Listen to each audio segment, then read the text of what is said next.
Bonjour à toutes et à tous, bienvenue donc dans ce nouveau forum. Donc je suis très honorée donc d'ouvrir la deuxième cérémonie de remise des prix du concours étudiant CEGIBAT. Donc ce concours étudiant, donc c'est un moment particulier pour nous, qui est vraiment le trait d'union entre le monde de l'école et le monde professionnel. On est dans un endroit, donc au Carrousel du Louvre, donc pour Energy Meeting, où on a beaucoup de personnes qui sont particulièrement expérimentées, qui interviennent dans les différentes conférences. Pour nous, donc, le monde étudiant, c'est vraiment très important, puisque ce sont nos futurs prescripteurs énergétiques dans le bâtiment. C'est aussi de là dont viennent majoritairement toutes les idées particulièrement écologiques, les vraies, et puis aussi les démarches éco-citoyennes. Donc je crois que j'ai quelques slides à passer. Karine, que dois-je faire? On va y venir. Est-ce cette chose-là? Voilà. Donc la thématique cette année, donc, c'est vraiment le gaz vert et les solutions d'avenir. Le gaz vert, pourquoi? Puisque GRDF s'est fixé comme ambition d'ici à 2020, enfin à 2030, pardon, d'avoir 20% de gaz vert dans ses réseaux. Donc c'est vraiment la transition de notre énergie gaz naturel vers un gaz renouvelable, local, donc à l'échelle du quartier, du bâtiment, de la ville et bien sûr des industries. Pour ce deuxième concours étudiant, donc, nous avons fait le choix d'ouvrir le concours autour de deux thématiques. Une première autour des solutions énergétiques, sans finalement trop cadrer le sujet, puisqu'on sait que les étudiants peuvent particulièrement avoir de la créativité, donc c'est vraiment le but, et bien sûr des solutions gaz non renouvelables. Donc je ne me suis pas présentée, donc je suis Sophie Valenti, je suis directrice de CEGIBAT, qui est le centre donc, sur l'efficacité énergétique et la réglementation gaz de GRDF. Donc notre équipe de 20 personnes travaille en particulier avec les ingénieurs efficacité énergétique des régions, qui sont au nombre de 30 et qui sont vraiment le bras armé sur le terrain auprès des maîtres d'ouvrage et des professionnels du bâtiment. Alors quelques mots sur ce concours étudiant. Donc on l'a lancé en septembre 2024, donc on l'a ouvert à toutes les filières Bac+2 et Bac+5, donc pas seulement des filières d'ingénierie, de la conception, mais également auprès d'écoles de commerce. Donc l'année dernière, c'est même les écoles de commerce qui avaient le plus massivement répondu à son concours étudiant. Donc les thématiques, je l'ai déjà présentées, 248 participants. Donc avec, on va dire, davantage d'hommes que de femmes, mais c'est quand même une très belle proportion dont on peut se féliciter. Et vous voyez ici, il y a pas mal de femmes, donc c'est là aussi un vrai succès. Et puis avec 14 projets, 94 projets soumis. Donc évidemment, il a fallu faire un choix. Certains projets pas particulièrement aboutis, hein, on reconnaît bien là certains qui n'ont pas voulu aller jusqu'au bout du projet, et d'autres plutôt honorifiques, et dont 3 qui font partie de ceux qui auront la chance d'avoir un prix aujourd'hui. Donc, on a une catégorisation donc, pour noter ces projets, donc, qui s'orientent autour de 4 thématiques. La première, c'est vraiment l'innovation. Encore une fois, il s'agit de profiter de ces jeunes pousses d'étudiants, hein, dans le sens noble et respectueux du terme, pour avoir un maximum d'idées très créatives autour de ce qu'inspire notre énergie, notre réseau, les solutions techniques que nous proposons aujourd'hui, la pertinence du projet, sa faisabilité, son impact et bien sûr la clarté du projet remis. Donc notre jury il est composé de professionnels du bâtiment, des personnalités avec lesquelles, centres d'études, bureaux d'études, donc avec lesquels on a l'habitude de travailler. Donc c'est toujours un honneur pour nous et un vrai plaisir de se réunir pour ce jury, même si cette année, moi, j'avais le Covid.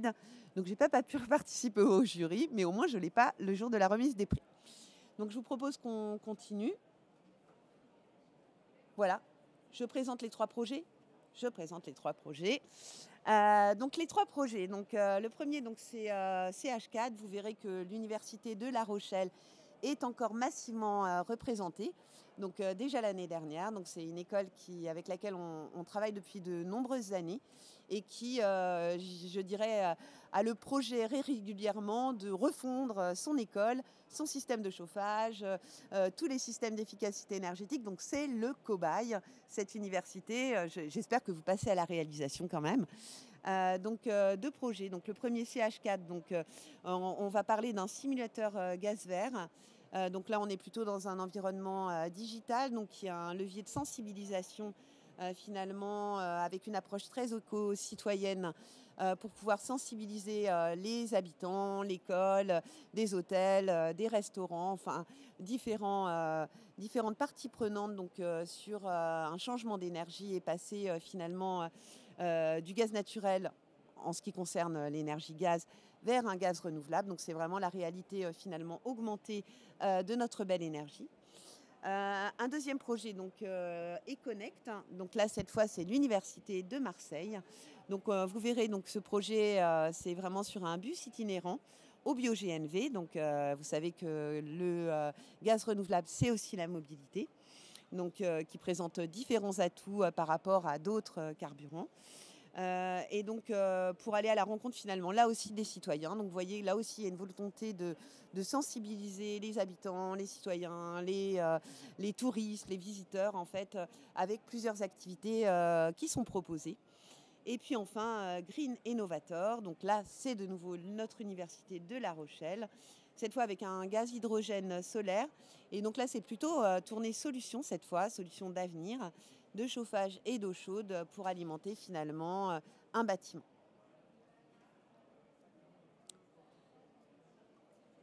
Je laisse la parole à Karine, qui est quand même la grande organisatrice de ce concours. Donc, bonjour à tous. La suite, donc on va appeler chaque équipe à présenter son projet. Donc ils vont pitcher pendant 3 minutes maximum. Le délai est à bien respecter. Information importante, personne n'est au courant du classement du podium. Et vous le découvrirez en même temps que les étudiants. Donc le jury bien sûr est au courant. Donc voilà, donc là l'ordre est alphabétique. Donc CH4 et vous pouvez venir pour présenter votre projet. Et ensuite, il y aura donc les 2 autres équipes et la remise des prix aura lieu en suivant. Voilà, le micro ici pour bien parler et j'imagine pour passer des slides, ça doit être là. Okay. Voilà.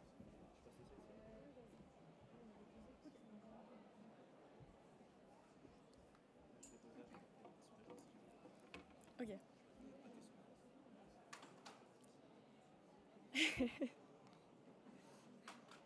Bon. Bonjour à tous. Donc nous sommes l'équipe CH4 qui est composée donc de Franck, Lilou et moi-même. Et aujourd'hui, nous allons vous parler de nos idées pour encourager à la consommation du gaz vert. Donc nous sommes partis, donc nous venons tous les 3 de La Rochelle, qui est une ville qui a pour objectif principal d'atteindre la neutralité carbone d'ici 2040. Et nous sommes posés comme question, qu'est-ce qui se passerait en fait, quels seraient les bénéfices pour notre université si elle décidait de choisir le gaz vert. Et donc nous avons fait un constat simple, c'est qu'il n'existe pas de simulateur en ligne permettant de comparer facilement le gaz vert au gaz naturel. Actuellement, le simulateur présent sur le site de GRDF permet de calculer le coût des travaux pour une installation au gaz naturel. Mais en réalité, connaître les avantages du passage au gaz vert est essentiel pour les particuliers, les entreprises et les établissements qui souhaitent passer au gaz vert dans l'avenir. Ah oui, pardon. Donc voilà, notre objectif, c'était d'améliorer cet outil déjà existant en mettant l'accent sur la comparaison du gaz naturel par rapport au gaz vert. Et pour cela, on a envisagé de mettre l'accent sur plusieurs points. Donc d'abord, l'impact écologique que ça aurait, et plus particulièrement la réduction des émissions de CO2, mais également les économies financières, les bénéfices financiers pour l'économie locale, les agriculteurs ainsi que le circuit court. Donc, à quoi pourrait ressembler l'interface du simulateur auquel on avait pensé ? Donc, effectivement, voilà, on pensait à l'enrichir, d'abord en instaurant une rubrique nouveauté, une rubrique témoignage, qui mettrait en avant les motivations, les avis, le ressenti des utilisateurs qui étaient passés au gaz vert à travers des enquêtes, etc. Mais également, on a pensé à l'interface de ce que serait le résultat de ce simulateur, en mettant en avant les avantages de passer au gaz vert, mais aussi la mention gaz vert qui prendrait part au projet.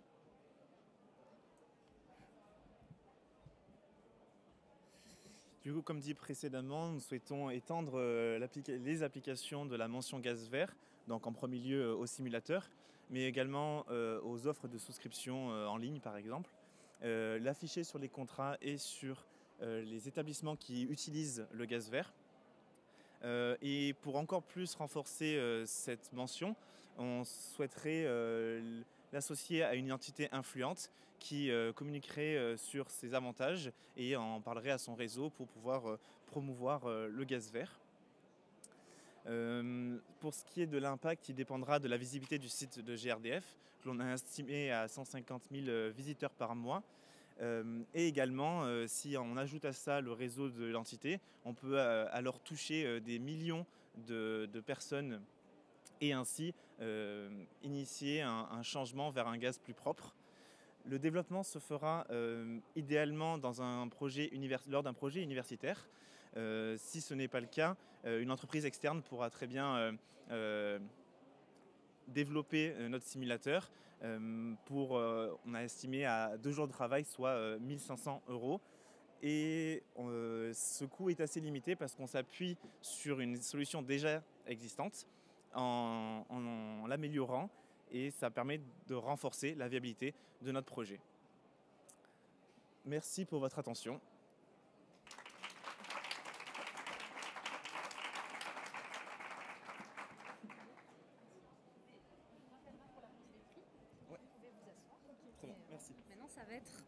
Il faut appuyer sur le vert, c'est ça?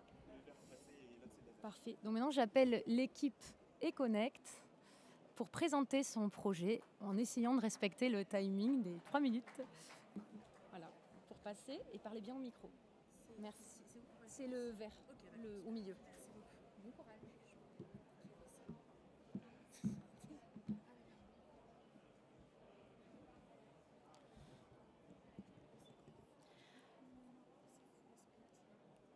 Saviez-vous que notre modèle énergétique n'est ni durable ni optimisé? Pourtant, une alternative existe, le gaz vert, une énergie renouvelable, locale et circulaire qui nous permet de réduire nos émissions de CO2, de valoriser nos déchets ainsi que de renforcer notre indépendance énergétique. Une enquête menée par GRDF en mars 2022 en région Occitanie a révélé que plus de 84% des moins de 35 ans sont intéressés par l'utilisation du gaz vert. C'est pour ça que nous nous sommes demandé comment sensibiliser les jeunes adultes entre 18 et 35 ans, ainsi que les enfants qui sont nos futurs utilisateurs au gaz vert et le démocratiser pour encourager son adoption. Donc pour répondre à ce défi, nous avons imaginé un bus itinérant qui parcourra la France et qui s'installera dans 17 grandes villes chaque week-end pour sensibiliser du coup les adultes et les enfants au gaz vert.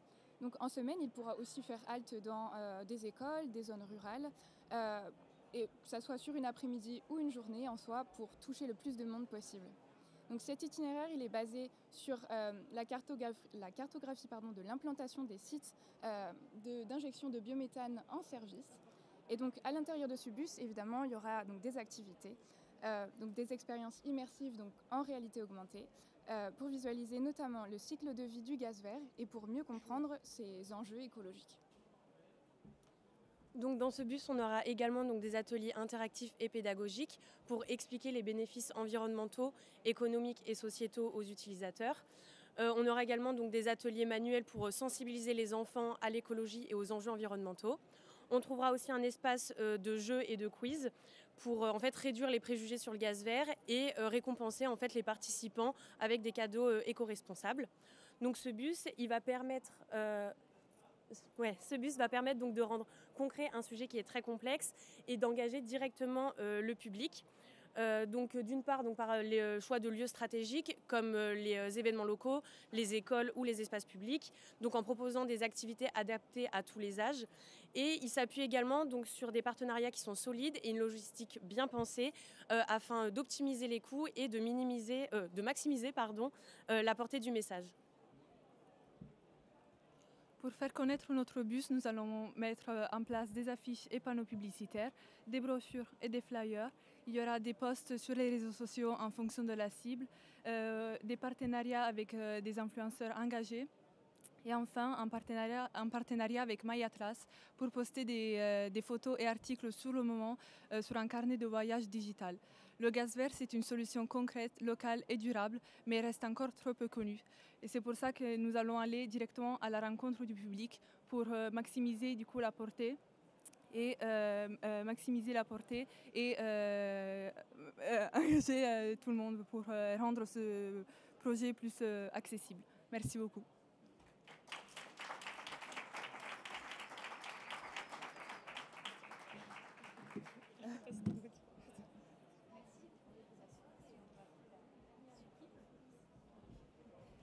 Donc j'appelle Green Innovator, notre seconde équipe de La Rochelle, à venir pitcher son projet.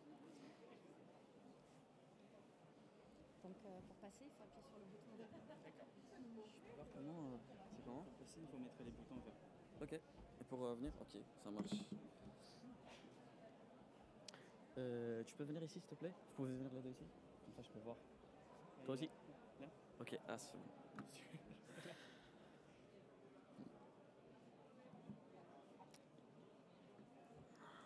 Mesdames et messieurs, bonjour à tous.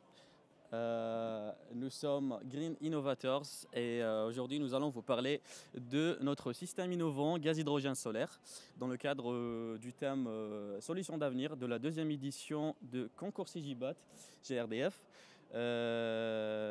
Donc pour cela nous avons pris comme exemple d'étude. Pour cela nous avons pris comme exemple d'étude le bâtiment de la faculté de droit de La Rochelle Université. Il est le bâtiment de droit de la faculté le bâtiment de droit de l'Université de La Rochelle qui est en fait constitué de trois parties, le bâtiment Tocqueville, le bâtiment Schulcher et une grande partie qui est dédiée au parking. Donc les consommations de ce bâtiment sont 160 MWh par an pour l'électricité et 260 MWh par an pour le chauffage avec une surface chauffée de 4030 mètres carrés. Actuellement, le chauffage de notre bâtiment est assuré par 4 chaudières gaz qui est raccordé au réseau GRDF et le réseau électrique et l'électricité du bâtiment est fournie par le réseau électrique. L'objectif principal de notre projet, c'est de valoriser plusieurs solutions innovantes pour permettre de produire une solution innovante, un système innovant. Pour ce faire, nous avons le méthaniseur qui nous permet de produire du biométhane. Il permet de valoriser les déchets organiques des restos universitaires en période scolaire et des déchets des restaurants de la ville de La Rochelle pendant les périodes de vacances. Ensuite, nous avons l'électrolyseur qui nous permet de créer du dihydrogène qui, fusionné avec le dioxyde de carbone du méthaniseur, nous permet d'obtenir du méthane de synthèse. Et enfin, nous avons les panneaux photovoltaïques qui nous permettent de produire de l'électricité en autonomie. Ces systèmes nous permettent d'être en autonomie, d'avoir une production locale, mais aussi durable, tout en valorisant les énergies renouvelables, mais surtout locales. Pour le bilan de carbone du système, avant, le bilan carbone de notre système, c'est 72 tonnes de CO2 par an. Mais avec notre système, nous avons une réduction de 75% d'émissions de dioxyde de carbone, soit moins 54 tonnes de CO2 évitées chaque année. Ce système nous permet d'être un exemple dans la production d'un système innovant qui permet d'optimiser la décarbonation. Maintenant, imaginez bien un bâtiment qui produit sa propre énergie et qui permet de faire des économies carbone. C'est ce que nous vous proposons en vous présentant aujourd'hui l'application que nous proposons, Sustain IQ. C'est une application qui permet, bien sûr, grâce à des algorithmes d'intelligence artificielle, on sait bien que c'est un sujet actuel, du coup, de surveiller, d'optimiser et d'anticiper en un seul clic, depuis où vous soyez, que vous soyez au bureau, en vacances, et de garder un œil sur la production du biogaz, du système, de contrôler des anomalies et aussi de suivre les consommations carbone qu'on produit grâce au système de manière continue en temps réel.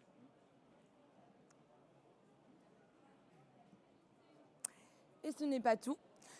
On est bien conscient que les usagers d'un bâtiment font une partie très importante de la progression du système énergétique qu'on met en place. C'est pour ça que nous proposons un panneau pédagogique qui sera affiché idéalement dans un point stratégique dans le bâtiment afin de mettre en valeur pour les usagers ce qu'on produit comme énergie, ce qu'eux y contribuent pour l'environnement, étant donné que c'est de l'énergie produite à la base de déchets organiques qui sont produits par nos activités quotidiennes. Du coup, ce panneau-là, c'est vraiment dans un but, on va dire, de communication et de sensibilisation afin d'impliquer les usagers dans la démarche, parce qu'on est très bien conscient que peu importe l'efficacité de notre système, sans les usagers, on ne peut pas réussir notre but. Nous vous remercions pour votre attention.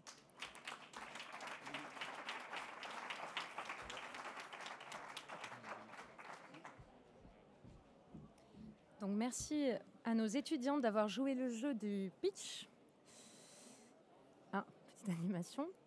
Donc, roulement de tambour, moment tant attendu. Avant de vous donner les positions, je sais que les étudiants, c'est un moment un petit peu difficile, on est très très proche du but, promis. On va présenter deux par deux donc, les membres du jury qui s'affichent devant vous. Donc il y a 6 personnalités qui vont remettre en binôme le prix. Et donc, on a vraiment tenu à avoir des personnes qui représentent le monde de l'énergie et du bâtiment. Donc, j'appelle Sophie et Jean-Louis pour remettre le 3e prix. Je vous laisse prendre la main. Je vais juste... Non, mais j'ai déjà parlé. Tiens, on se partage un bout de micro si tu veux, Jean-Louis.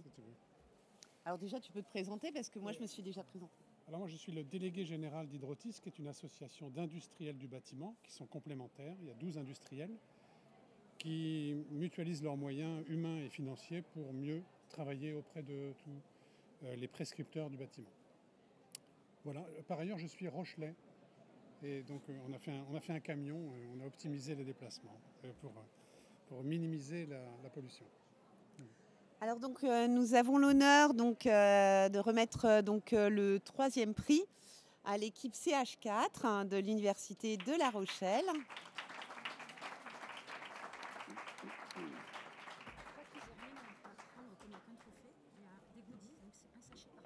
Alors je crois que vous avez un petit sac en fait en cadeau. C'est pas de... Alors on verra ça peut-être après. Donc quelques mots par rapport à votre projet. Vous l'avez présenté, c'est un simulateur qui part de l'existant du simulateur de grdf.fr. Ça m'a fait découvrir, c'est un peu honteux qu'on avait un simulateur de cette nature-là, donc c'était très intéressant, merci. Donc ce qu'on a aimé en particulier, déjà c'est que vous partez de l'existant, donc c'est une démarche plutôt empirique, que vous utilisez bien sûr votre université, donc l'univers dans lequel vous passez beaucoup d'heures aujourd'hui sur ce projet, et que vous avez une visée du projet vraiment qui est de passer d'une énergie gaz naturel à une énergie renouvelable, avec quelque chose qui est tout à fait modeste en termes de coût, qui a un aspect viral. On sait que vous avez un téléphone greffé dans la main en général, voire dans les 2 mains, donc c'est tout à fait de votre génération, mais finalement de la nôtre aussi, pour pouvoir sensibiliser finalement à la fois les étudiants, mais aussi tous les professionnels autour sur le changement d'une énergie vers une autre. Donc je vais laisser Jean-Louis compléter aussi sur les autres éléments qui nous ont plu dans le projet. Écoutez, on a trouvé que l'idée du bus notamment, c'était quelque chose de... Pardon.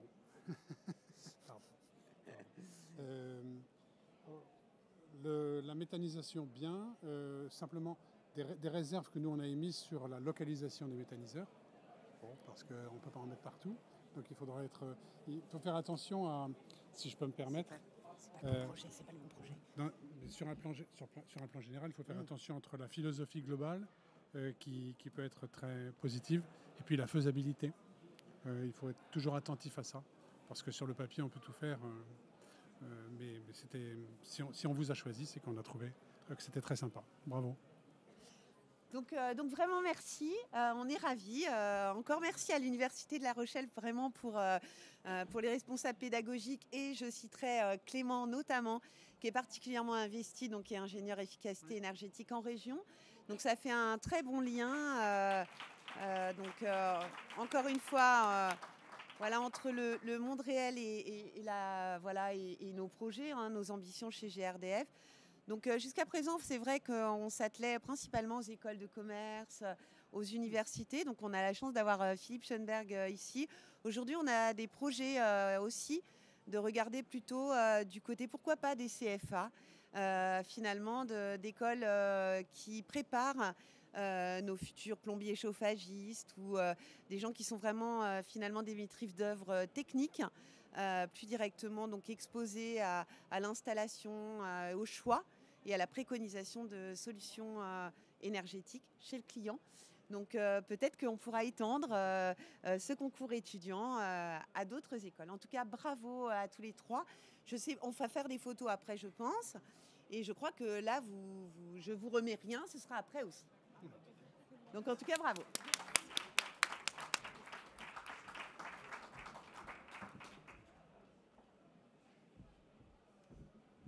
Pour le deuxième prix, la deuxième place, donc je vais appeler Cédric Beaumont qui représente le Caustic, directeur technique, et Joséphine Ledoux qui remplace notre présidente de l'association ICO qui s'occupe de Enera. Je vous laisserai vous présenter. Bonjour, donc Joséphine Ledoux, directrice du bureau d'études Enera Conseil et membre du bureau de l'association ICO. L'association ICO, c'est une association qui regroupe plusieurs acteurs du génie climatique, des bureaux d'études, beaucoup, des entreprises d'exploitation, des fabricants, des installateurs. Et on est toujours à la recherche au sein d'ICO d'élever le débat, d'essayer de trouver des solutions innovantes et aussi de partager beaucoup de bons moments tous ensemble. Bonjour à tous, donc pour ma part, Cédric Beaumont, je suis le directeur technique du Caustic. Le Caustic, c'est un centre d'études et de formation spécialisé dans le génie climatique et l'énergétique du bâtiment. Et je participe depuis plusieurs années à ce jury. C'est l'occasion de voir ce que nos jeunes générations ont à nous proposer comme regard original sur nos sujets de l'énergie. Donc c'est toujours avec plaisir que je participe à ce concours. Et donc on est là pour remettre le deuxième prix à Green Innovator.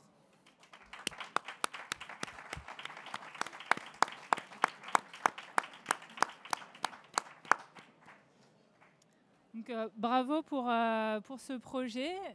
Moi, ce que j'ai remarqué, c'est l'effort aussi que vous avez fait dans la communication sur ce projet-là, puisque c'est un projet qui techniquement est quand même évolué, un peu complexe, avec différents systèmes. Et vous verrez dans le cadre de vos carrières respectives que la technique, c'est bien, mais si on n'est pas capable de la communiquer, eh ben, ça pose quelques problèmes parce qu'on a des utilisateurs derrière qui, eux, n'ont pas vos niveaux de compétences en technique. Donc, c'est très important de pouvoir communiquer sur les résultats et rendre intelligible votre projet. Bravo. De mon côté et le reste du jury également avons apprécié votre proposition de combiner des solutions techniques innovantes et d'essayer d'en chiffrer l'impact, puisque effectivement vous arrivez à la fin à 75%. 75%, c'est une autre façon d'exprimer le facteur 4, le fameux facteur 4. Et donc on voit qu'effectivement atteindre ces objectifs nécessitera bien sûr de travailler sur la réglementation, bien sûr de travailler sur les comportements, mais on aura besoin de solutions techniques et ce genre de concours, c'est l'occasion de proposer des choses qu'il faudra ensuite travailler en termes de faisabilité, en termes d'optimisation économique. Mais c'est tout à fait le cadre pour se donner la liberté de dire allez, je combine le meilleur de ce qui existe. Est-ce que c'est ce que vous avez tenté de faire dans ce projet? Bravo à vous.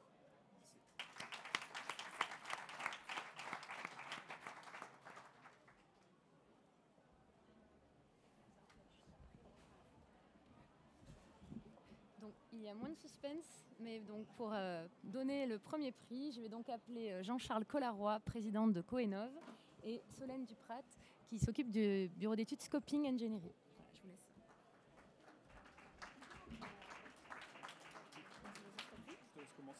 Okay. Bonjour à tous et à toutes. Donc, je suis Solène Duprat, je suis directrice de l'ingénierie de la ville résiliente au sein du cabinet Scoping et je suis également présidente du comité technique de l'AICVF. Donc l'AICVF, c'est une association historique des ingénieurs du climatique, la ventilation et froid. Et c'est vrai qu'à l'AICVF, on a vraiment à cœur de faire le pont entre les étudiants, notamment, et la vie professionnelle. Donc on vous encourage à venir voir ce que l'on fait pour les étudiants et après aussi toutes les informations techniques que l'on peut avoir, tous les bagages techniques que peut vous apporter l'AICVF au cours de vos études et après de votre vie professionnelle. Et donc moi je suis Jean-Charles Collaroy, président de l'association Coenov, qui est une fédération d'industriels, d'énergéticiens, d'acteurs engagés dans la défense des solutions gaz dans le bâtiment. Et on a vu qu'avec les gaz verts, il y a beaucoup d'avenir. Les solutions gaz ne sont pas has-been, ça a beaucoup d'intérêt, la robustesse, l'accessibilité, le fait de soutenir aussi la complémentarité du réseau, parce qu'on ne pourra pas tout électrifier. Et donc très, très heureux de faire partie de ce jury. Avec Solène, on voulait aussi remercier Karine, Sophie, l'ensemble des membres du CEGIBAT et l'ensemble du jury, parce que c'est un beau projet que de soutenir les étudiants. Merci aux jeunes générations qui s'engagent aussi. C'est important d'avoir des jeunes qui s'intéressent à l'énergie. Isabelle Clavel, déléguée générale de Coenov, me rappelait qu'aujourd'hui, 11 février, c'est la journée des femmes et des sciences. Donc c'est important aussi qu'on ait des jeunes femmes, des jeunes filles qui s'engagent. Et puis peut-être aussi l'idée qu'il n'y a pas que l'électricité. En France, on parle beaucoup d'électricité, de nucléaire, mais dans le mix énergétique, c'est un quart du problème. Et donc, on voit bien que le gaz et le gaz vert, ça a beaucoup d'avenir. Donc, merci de vous y intéresser. Et il y aura beaucoup de boulot dans ces filières-là. Voilà. Et donc, le premier prix pour Econnect, le bus tour. Ah bah, pour le coup. Bravo à vous.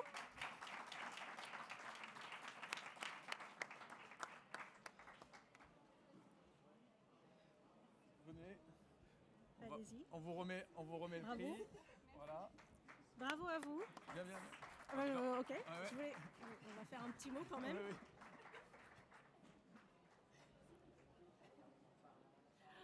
Pardon, Grégory.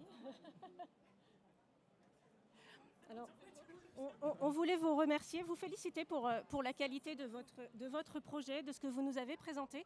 Vraiment, on a eu entre les mains un dossier très professionnel. On voulait aussi vous saluer pour avoir envisagé beaucoup de thématiques autour de ce bus tour, tant commercial, vente. Vous avez même fait une analyse de risque. Donc c'était assez intéressant. On trouvait que vous poussiez le projet vraiment loin. Et puis, moi, vraiment, personnellement, ce qui m'a plu dans votre projet, c'était que vous rameniez le client, le consommateur, les acteurs au cœur de votre projet. C'était pas du virtuel. C'est pas du virtuel, c'est vraiment de la réalité, parce que le gaz vert, c'est quand même une énergie de territoire. Et votre proposition permet de remettre en valeur ces énergies locales. On ne va pas chercher une ressource à l'autre bout du monde, on va la chercher vraiment ancrée au niveau de la ruralité. Donc c'est vraiment, moi personnellement, ce qui m'a beaucoup plu. C'est pas l'application qu'on peut avoir au quotidien, c'est vraiment apporter le savoir et la connaissance technique chez les gens, dans leur ville, en faisant tout un tour à la fois dans les villes et dans les ruralités. Donc j'ai vraiment, moi personnellement, beaucoup apprécié cette thématique-là. Oui, et puis il y a aussi le souci que vous avez apporté au graphisme. C'était intéressant dans le projet. C'est vrai que si on veut aller expliquer, faire connaître cette nouvelle énergie qu'est le gaz vert, c'est important aussi d'être attractif. Et ce bus, c'est une possibilité de se déplacer, d'aller vers les gens là où ils sont, quand ils sont en vacances. Souvent aussi, on a tendance à faire des événements dans les grandes villes, là où il y a des possibilités d'accueillir des salons. Là, avec ce bus, vous pouvez aller dans des plus petites villes, dans la ruralité, comme tu l'as dit. Donc, vraiment, félicitations pour cette idée et ce projet. Et on se posait la question, on part quand ? Ah oui. On part quand faire ce tour comme des rockstars?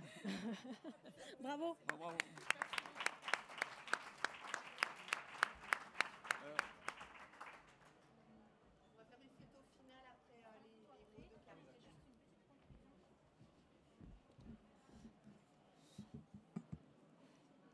Donc, merci à tous et aux membres du jury et aux étudiants vraiment pour la qualité des projets, comme vous avez pu en constater via leurs pitchs respectifs.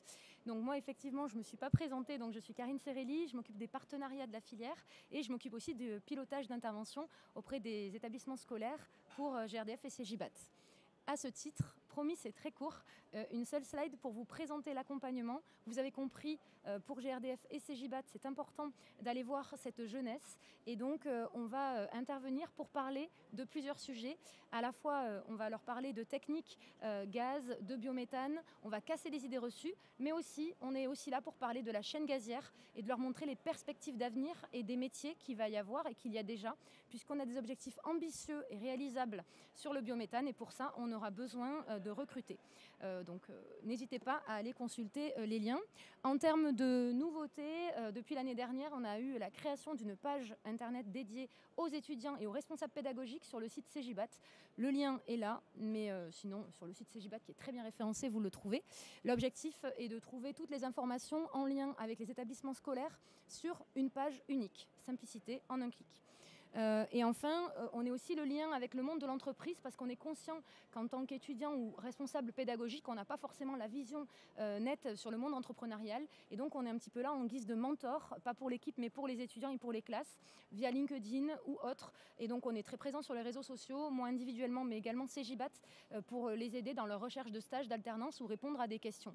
Voilà, donc c'est très important pour nous d'être présents là-dessus. Merci beaucoup de votre écoute et maintenant on va faire les photos de famille et les photos souvenirs.